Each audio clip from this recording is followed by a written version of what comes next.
2014년도 1월 카드사 개인정보 유출 사건을 기억하십니까? 검찰은 K사, L사, N사 등에서 약 1억 400만 건의 고객정보 유출을 발표하였고 해당 카드사의 CEO가 직접 대국민 사과를 하였으며 해당 카드 3사와 용역업체 사장은 일괄 사퇴까지 하는 상황이 발생되었는데요.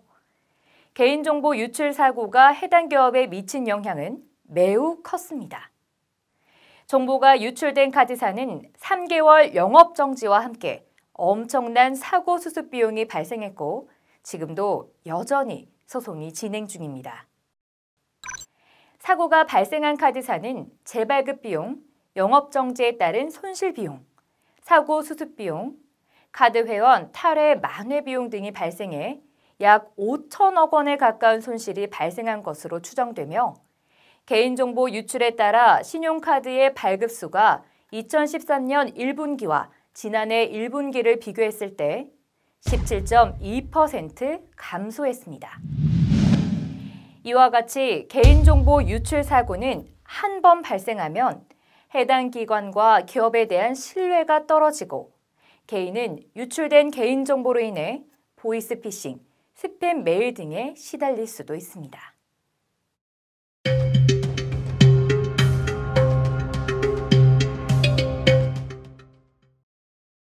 먼저 개인정보보호법에서는 개인정보 처리자에게 어떤 사항을 요구하고 있을까요?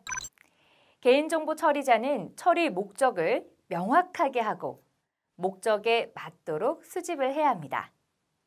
수집된 개인정보는 처리 방법 및 종류에 따라 안전하게 관리해야 하며 정보 주체가 개인정보 열람을 요구할 경우 정보 주체의 권리를 보장해야 합니다. 또한 개인정보의 익명 처리가 가능한 경우에는 익명에 의해서 처리될 수 있도록 하고 책임과 의무를 준수하고 실천함으로써 정보 주체의 신뢰를 얻기 위해 노력해야 하겠습니다.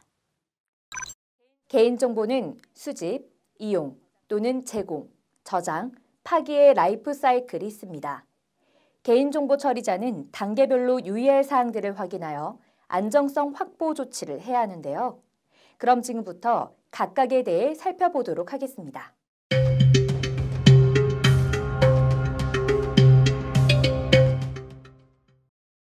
개인정보를 수집 및 이용할 때는 첫째, 개인정보 처리자는 개인정보를 수집, 이용할 수 있는 경우인가 확인하셔야 하는데요. 개인정보보호법 제15조에 해당하는 개인정보 수집, 이용이 가능한 경우를 참고하시기 바랍니다. 둘째, 개인정보 처리자는 정보 주체의 동의를 받을 때 알려야 할 사항을 체크하시기 바랍니다. 개인정보의 수집, 이용 목적, 수집하려는 개인정보의 항목, 개인정보의 보유 및 이용 기간, 동의를 거부할 권리가 있다는 사실 및 동의 거부에 따른 불이익이 있는 경우에는 그 불이익의 내용, 이 4가지 사항을 반드시 알리고 동의를 받아야 하며 4가지 사항 중 어느 하나의 사항을 변경하는 경우에도 이를 알리고 동의를 받아야 합니다. 셋째, 개인정보 처리자는 개인정보를 수집할 때 최소한의 개인정보를 수집해야 하며 목적에 필요한 최소한의 개인정보를 수집하고 있다는 입증 책임을 개인정보 처리자가 부담하도록 하고 있습니다. 또한 최소한의 정보 이외 수집에 동의하지 않는다는 이유로 서비스 제공을 거부하면 안 됩니다. 넷째, 개인정보 처리자는 민감정보와 고유 식별정보 수집 시 별도 동의를 받아야 합니다. 민감정보는 정보 주체의 사생활을 현저히 침해할 우려가 있는 개인정보로서 사상, 신념, 정치적 견해, 건강, 성생활 등입니다. 만일 민감정보를 처리해야 하는 경우에는 분실, 도난, 유출, 위조, 변조 또는 훼손되지 않도록 제29조에 따른 안정성 확보 조치를 해야 합니다. 고유 식별정보는 주민등록번호, 운전면허번호, 여권번호, 외국인 등록번호입니다. 이러한 민감정보 및 고유 식별정보는 원칙적으로 수집이 금지되어 있으나 다른 법령에 근거를 하거나 별도의 동의를 받아 수집할 수 있습니다.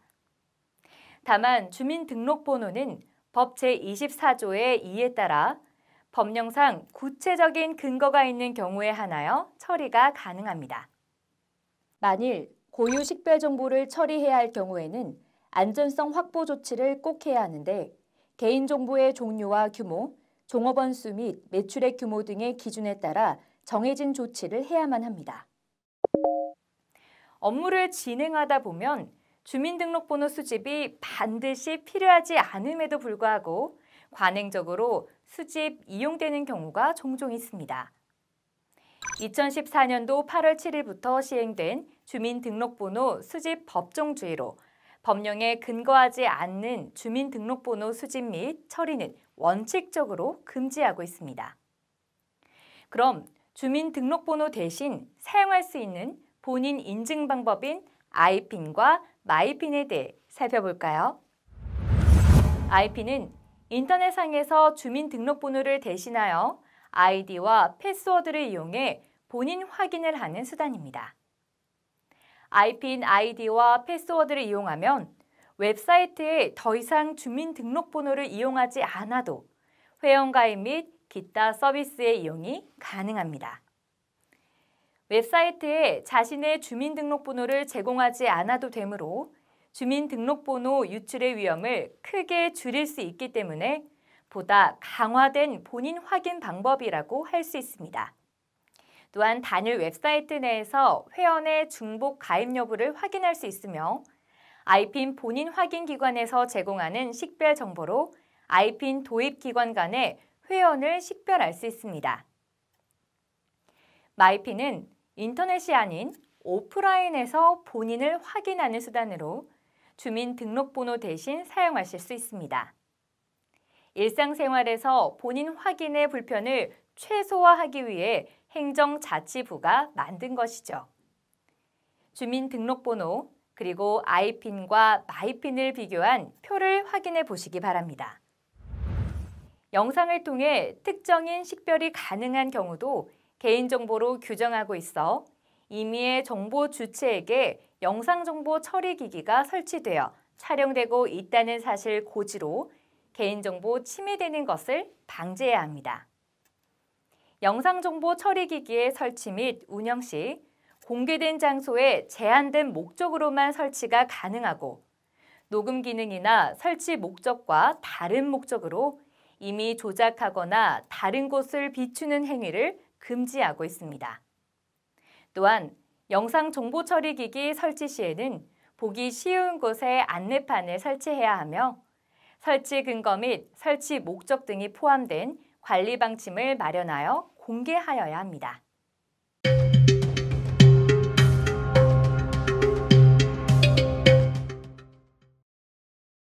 수집된 개인정보는 안전하게 저장, 관리하는 것이 중요합니다. 이를 위해 어떠한 조치가 필요할까요? 첫째, 주민등록번호는 꼭 암호화하시길 바랍니다. 개인정보를 수집 후 저장할 때 주민등록번호를 포함한 고유 식별 정보와 비밀번호, 바이오 정보 등은 정보통신망을 통해 송수신하거나 보조 저장 매체 등을 통하여 전달하는 경우에도 암호화하여야 합니다. 암호화 적용 시기는 100만 명 미만의 정보 주체에 관한 주민등록번호를 보관하는 개인정보처리자의 경우 2017년부터, 100만 명 이상일 경우에는 2018년부터이며 주민번호 암호화 조치 미이행 시에는 3천만 원 이하의 과태료가 부과되니 주의하시기 바랍니다. 송신 시, 저장 시 암호화 적용 기준을 확인하고 준수하세요. 비밀번호를 저장하는 경우에는 복호화되지 아니하도록 일방향 암호화하여 저장하고 개인정보 처리자의 업무용 컴퓨터 또는 모바일 기기에 고유 식별 정보를 저장하여 관리하는 경우 상용 암호화 소프트웨어 또는 안전한 암호화 알고리즘을 사용하여 암호화한 후 저장하여야 합니다. 둘째, 개인정보 처리 시스템 접속 기록을 관리하시기 바랍니다. 개인정보 처리자는 다음과 같이 각각의 기록에 대해 기간별로 관리하고 점검하여야 하며 개인정보 처리자의 접속 기록이 위 변조 및 도난, 분실되지 않도록 해당 접속 기록을 안전하게 보관하여야 합니다. 셋째, 접근 통제를 적용하시기 바랍니다. 개인정보 처리 시스템에 대한 접속 권한을 IP 주소 등으로 제한하여 인가받지 않은 접근을 제한하고 개인정보 처리 시스템에 접속한 IP 주소 등을 분석하여 불법적인 개인정보 유출 시도를 탐지하시기 바랍니다. 또한 개인정보 처리자는 개인정보 취급자가 정보통신망을 통해 외부에서 개인정보 처리 시스템에 접속하려는 VPN 또는 전용성 등 안전한 접속 수단을 적용하여야 합니다.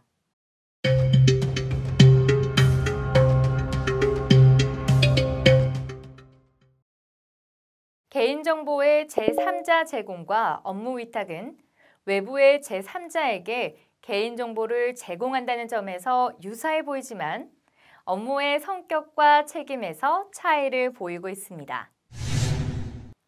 개인정보의 제3자 제공이란 개인정보를 제공받는 측의 목적을 위해 개인정보가 제공되는 것을 말하며 일단 개인정보가 제공된 이후에는 개인정보를 제공받는 측의 개인정보의 관리 감독 책임이 있습니다. 개인정보의 업무 위탁이란 개인정보를 제공하는 측의 업무 처리를 위해 개인정보가 제공되는 것이며 개인정보가 제공된 이후에도 위탁자에게 개인정보의 관리 감독 책임이 있습니다. 개인정보의 제3자 제공 시 유의사항이 있는데요. 개인정보를 제3자에게 제공 가능한 경우를 확인해야 합니다. 개인정보의 제3자 제공에 대하여 정보 주체의 동의를 받을 때에는 다음의 사항을 정보 주체에게 알려야 합니다.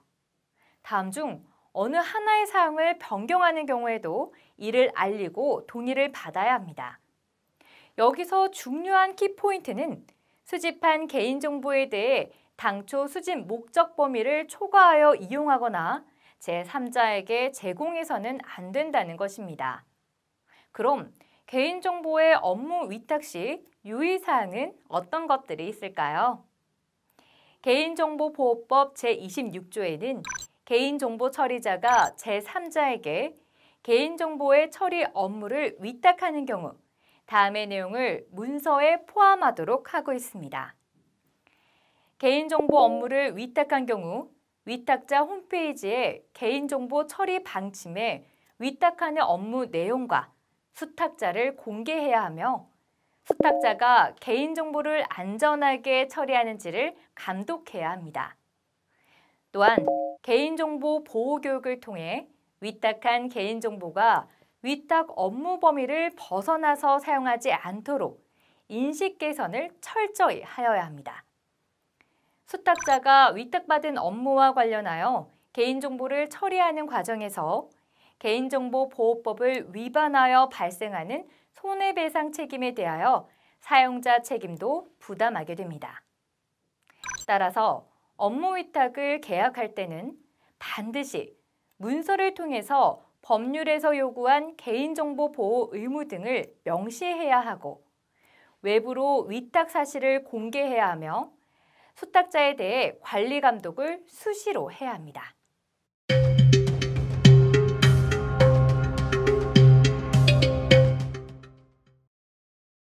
개인정보 처리자는 수집, 이용 목적 등이 달성되거나 개인정보가 불필요하게 되었을 때는 개인정보보호법 제21조에 의거하여 개인정보를 지체 없이 파기해야 합니다.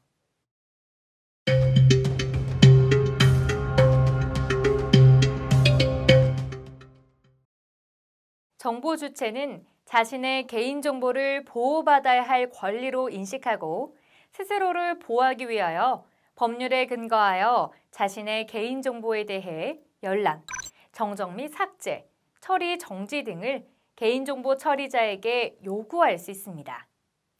이때 개인정보 처리자는 다른 법령의 근거 혹은 특별한 사유가 발생 시 거부할 수 있으며 그 사유를 통보할 수 있습니다. 다음은 개인정보를 안전하게 관리하지 않아 개인정보 유출이 발생했을 경우 어떠한 손해를 배상해야 되는지 책임에 대해서 살펴보도록 하겠습니다. 개인정보 처리자가 개인정보보호법 위반 시 손해배상 책임, 과징금 부과, 벌칙, 과태료 부과를 적용하고 있습니다. 먼저 손해배상 책임은 개인정보 처리자가 개인정보보호법을 위반한 행위로 정보 주체가 손해를 입으면 개인정보 처리자에게 손해배상을 청구할 수 있습니다. 과징금 부과는 개인정보 처리자가 처리하는 주민등록번호가 분실, 도난, 유출, 변조 또는 훼손된 경우에는 5억 원 이하의 과징금을 부과하도록 하고 있습니다. 또한 벌칙 사항은 정보 주체의 동의를 받지 아니하고 개인정보를 제3자에게 제공한 경우, 민감정보 및 고유 식별정보를 위반 처리하는 경우, 부정한 목적으로 개인정보를 제공받는 경우 등에 대하여 5년 이하의 징역 또는 5천만 원 이하의 벌금을 부과하도록 하고 있습니다.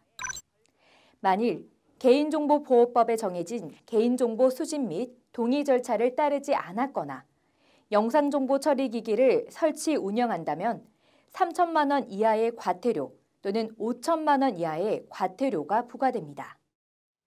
또한 개인정보보호법 일부 개정안의 주요 내용 중 징벌적 손해배상제 및 법정 손해배상제를 도입하여 개인정보 유출 등에 따른 피해 구제를 강화하였는데요. 첫째, 개인정보 처리자의 고의 또는 중대한 과실로 인하여 정보 주체에게 손해 발생 시 손해배상 책임을 지도록 합니다.